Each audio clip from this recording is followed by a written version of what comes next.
Hi, readers. Welcome to Goddess Garden Book Chat. I am your host, 11 Goddess. Thank you for being here. If you're a subscriber, thank you so much for coming back. If you're a first time visitor, I'm so glad you're here. Please subscribe. Please join the club because we are going to talk about The Queen of the Damned by Anne Rice. I chose not to talk about it, at least in the deep dive. I chose not to talk about the film. We'll talk about more of that project in my personal perspective. But for now, let's enjoy another great vampire listen with Queen of the Damned by Anne Rice. Today, we're diving deep into the dark and ancient roots of Anne Rice's seductive, sprawling vampire saga with The Queen of the Damned, Book 3 of the Vampire Chronicles, hauntingly brought to life by the exquisite voice of Simon Vance. This is mythology reborn, and it reshapes everything we thought we knew about vampires. At the center of this epic is Akasha, the first vampire, the self-declared Queen of the Damned.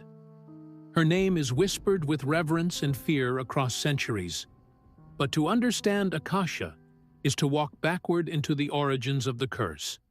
And Rice does not shy away from telling us that origin tale in Blood and Bone, using not just this novel, but threads from her previous books, most notably The Vampire Lestat and Interview with the Vampire, to layer the mythos with staggering complexity. Let's go back before Lestat awakened Akasha with his reckless music, before the modern stage lit her fury ablaze. To do that, we must return to ancient Egypt, to a time of gods and queens. Akasha was once a mortal queen, married to King Enkil. They ruled with grandeur and arrogance until a terrible act birthed the vampire bloodline. An assassination attempt involving twin witches, Maharet and Mekare, triggers the chain of events that turns Akasha and Enkil into immortal monsters. These twins, themselves steeped in legend, are witches whose bloodline and descendants span the entire series. Maharet, in particular, becomes the quiet moral compass of this story, representing the long arc of justice and ancestral memory. Rice ties this origin into The Queen of the Damned with elegant fury. The vampire spirit, Amel, is the force that fuses itself to Akasha, rendering her immortal but also cursed. This act of unholy fusion is revisited in Rice's later work, Prince Lestat, where Amel's true nature is further unraveled. But here in Book 3, we feel the sheer magnitude of this possession. Akasha does not see her gift as a curse. She believes it's the future. Awakened in the modern world by Lestat's rock music, Akasha rises with a plan to destroy most of humanity and rebuild a paradise where women rule and she alone reigns supreme. She considers vampires who resist this plan to be traitors. Her solution? A scorched earth policy, mass murder, and forced loyalty. It's this singular vision that makes her both terrifying and tragic. Simon Vance gives Akasha a voice that is smooth, regal, and cold as onyx. He transitions between characters with masterful ease, from the melancholy Louis to the brash Gabriel to the ancient Maharet. He lends Lestat a theatrical bravado, but it's his delivery of Akasha's serene madness that chills. There's a passage where Akasha recounts her vision for the new world, erasing men, destroying dissenters, and Vance reads it with such seductive conviction that you understand why some might follow her, even as the horror unfolds. What makes The Queen of the Damned so haunting isn't just the bloodshed or the ancient power plays. It's how Rice forces us to ask, what happens when a mother of monsters believes her children are unworthy? Akasha sees her own creation, the vampire race, as impure, undisciplined, and aimless. She loathes the very thing she birthed, and it is this self-hatred turned outward that leads to catastrophe. Through global storytelling, Rice shifts from city to city, vampire to vampire. We hear from Armand, from Marius, from Caiman, the first male vampire. Each of them has their own history, their own scars, but Akasha does not care. She listens only to herself and the ghost of her vision. This novel is a collision of myth and modernity, where Interview with the Vampire was quiet and melancholic, and the Vampire Lestat was rebellious and theatrical. The Queen of the Damned is cosmic. It stretches across continents and centuries, drawing together ancient curses, long-hidden twins, prophetic dreams, and the entire vampire genealogy. It elevates the Vampire Chronicles from gothic horror to mythological epic. And yet, there's a strange tenderness in the midst of the violence. The twins' reunion, Jesse's transformation, Lestat's loyalty, Maharet's grief. These moments remind us that even in darkness, love and legacy matter. What Akasha calls abhorrent, weakness, compassion, resistance, is ultimately what saves the vampire race. And as always, Anne Rice leaves us with questions rather than answers. Are immortals still beholden to morality? Do gods lose their divinity when they forget mercy? And what becomes of a queen when her children choose to disobey? This book, rich in origin, in voice, in consequence, echoes long after the final chapter. And with Simon Vance's gripping narration, The Queen of the Damned becomes not just a tale, but an experience.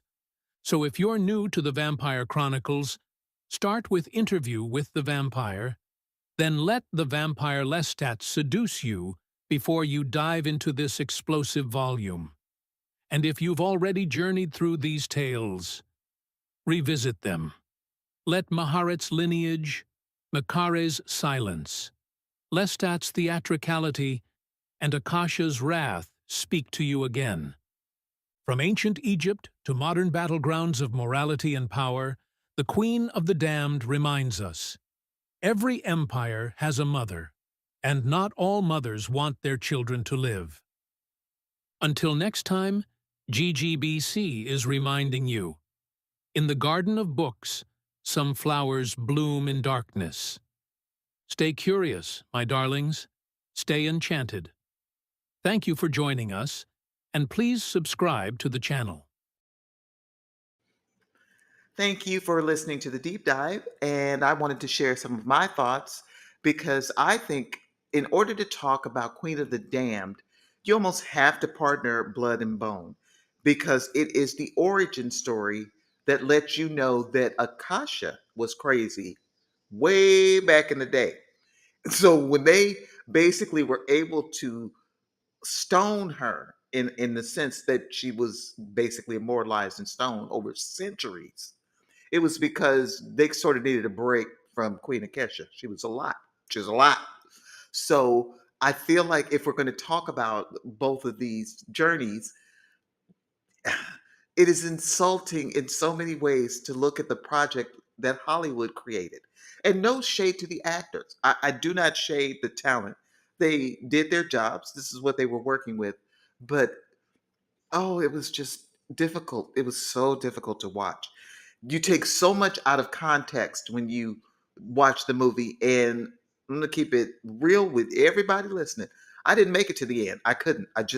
There are things I just will not waste my time on. That's why we don't talk about books that I don't like or books that aren't worth reading because it's a waste of my time to tell you that I didn't like it. If I didn't like it, what the heck did I read it for? Let alone pay for it. But again, Interview with the Vampire does sort of lend itself in small ways to this thread, but so do so many of the other books. I would even say if you were to read about Pandora, which is a very fascinating read, if you were to read about Marius, very fascinating read. The Queen of the Damned lives in all of these stories. It's power and rebellion. There's abhorrence because there's this generational loathing that every vampire has that I think came from Akasha. Uh, at her core, she loathed herself. She loathed how she and the king were not completely reveled by all subjects. She wanted complete subjugation of everyone beneath her. And so it led to her ruination, which then leads to this damnation and outspawns this whole world of vampires that we get to enjoy as poor, meager citizens or food, or depending on how you approach this. Fiction is so fantastic in that way. We have seen vampires in our cereal. I mean, come on. So yeah, I get how when Akesha woke up, she was kind of pissed off because this is what we doing. What these are my children. Yeah, I'm not having it. I'm not having Count Chocula. Not doing it. So she kind of once again crashes out, goes through the entire bloodline of every single vampire that is basically tied to her, and she wreaks mad havoc. If you haven't read this book, I hope I didn't give too many spoilers, but let's face it, if we're here to talk about books, you're gonna learn some things. But there's a lot of meat on this bone. And the Anne Rice universe of the vampire is such an amazing universe to inhabit. I strongly encourage you, if you like vampire stories, adding this to your collection is like adding the dictionary, the Wikipedia version of where it all began, because everything in many ways spawns from that, excluding Bram Stoker, of course, because that's the original tale. But even in Bram Stoker's Dracula, you don't get an origin story. You just deal with this abomination, this damnation that wreaks havoc wherever it goes. So I enjoyed everything about Queen of the Damned, which is why I even bothered with the movie, which is why I'm feeling some type of way. But I'm going to let it go because since I didn't watch it, I didn't do book versus film. And it would not have been kind. So let's just leave it at, if you've watched that movie and you think you know Akesha, ooh, I really hate that for you because that's not her. But if you've read the book, if you've been on the journey, if you're just starting the journey, I'd love to hear from you. We at Goddess Garden Book Chat always save space for the conversation. Can be had here, can be had on Discord, but we can talk about this book or whatever you're reading. This particular October, I decided to go all vampire. So I hope this was a great time for everybody that listened. It was certainly a great time for me. I'll see you at the next deep dive. I've already started getting them together, and we've got an upcoming narrators we love. So I'll see you in the garden.